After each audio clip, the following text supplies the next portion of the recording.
Greetings everyone, Garnet Schulhauser here. I am a level 2 QHHT practitioner. QHHT stands for Quantum Healing Hypnosis Technique, which is a hypnosis modality developed over a period of years by Dolores Cannon.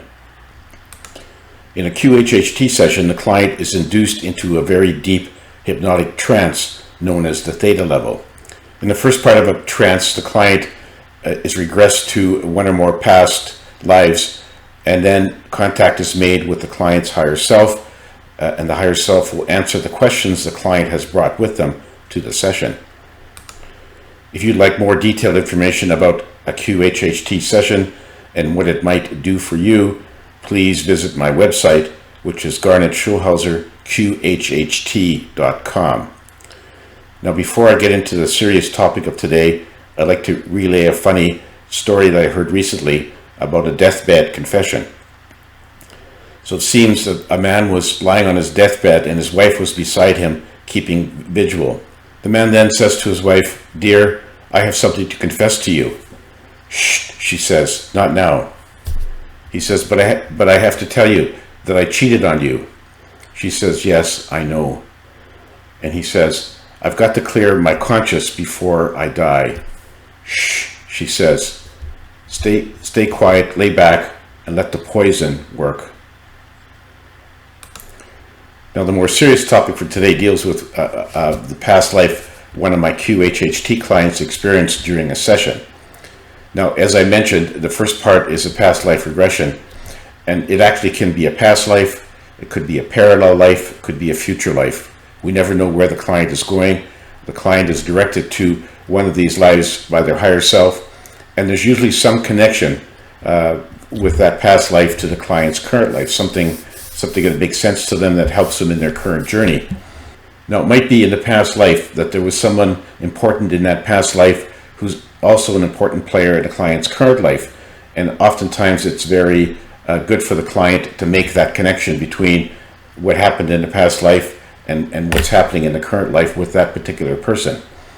Sometimes the client is shown a past life where there is some unfinished karma that they hadn't resolved, and that karma may have spilled into their current life, and so the revelation as to where their current challenges come from, that they originated perhaps in that past life, gives them a lot of clarification and help as they go forward on their journey.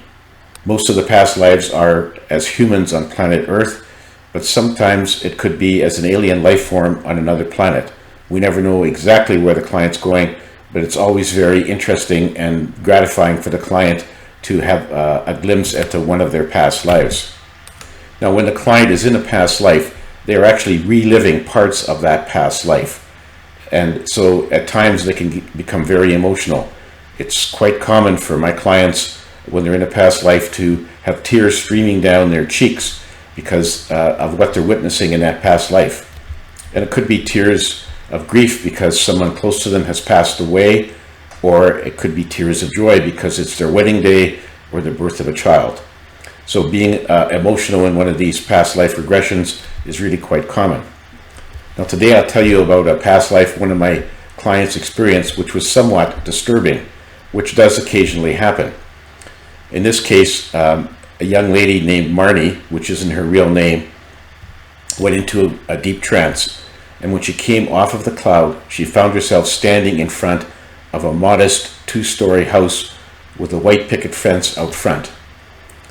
She was wearing a plain cotton dress with puffy sleeves, a cinched waist, and a flowing skirt. She guessed that she was in her early teens, and she sensed that she lived in the house she was standing in front of with her mother, father, and her younger brother. Now, when she advanced to an important day in that life, she found herself in a church attending a funeral service, and she was upset when she realized that the man in the casket was her father, who she adored. So that was a very sad occasion.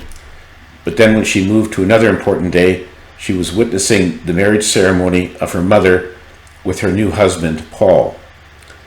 Now, Marnie did not really like her new stepfather. She didn't know why, but she just didn't feel comfortable around him. In any event, she hoped that someday she would grow to like him.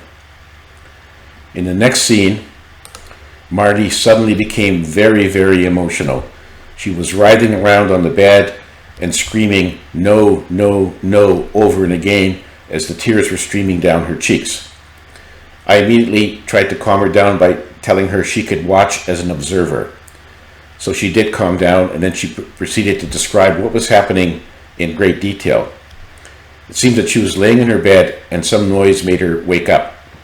She saw that her stepfather Paul was standing beside her bed with a wicked grin on his face. Then, to her surprise, he put his hand over her mouth and warned her that if she screamed or struggled, he would choke her to death.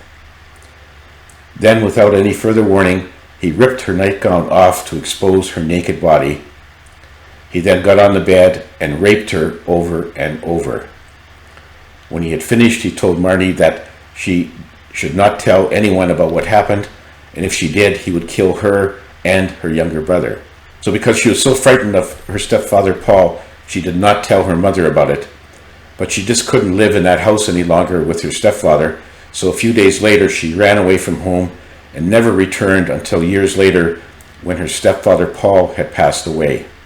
When Marnie came out of the trance, she was somewhat shaken, but she was grateful she did not have to relive that scene anymore that she had just witnessed in that past life regression. And then, like a light bulb went on, she said she now realized that her creepy Uncle Tom in her current life was her stepfather Paul in that past life. And she never understood why she didn't like her creepy Uncle Tom, but now she connected dots and she knew why, because of that past life connection. That's all for now, folks. Thank you for watching. If you enjoyed this video, please subscribe to my YouTube channel. And remember to enjoy the rest of your journey, and always remember to keep on dancing.